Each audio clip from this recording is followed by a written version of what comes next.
Tak ada idea nak masak apa hari ni? Jom kita buat daging goreng belengas. Kalau orang Kelantan panggil belengah. Untuk bahan-bahan Pak Long dah sediakan dekat bahagian caption. Mula-mula kita goreng dulu daging. Goreng ni tak payah lama.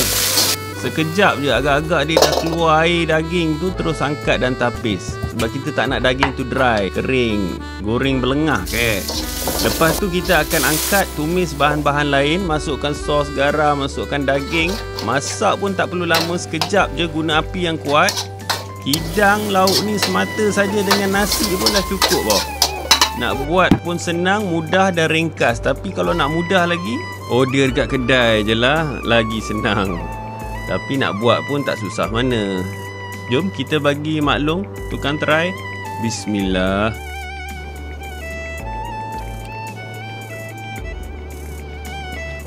Korang nak rasa?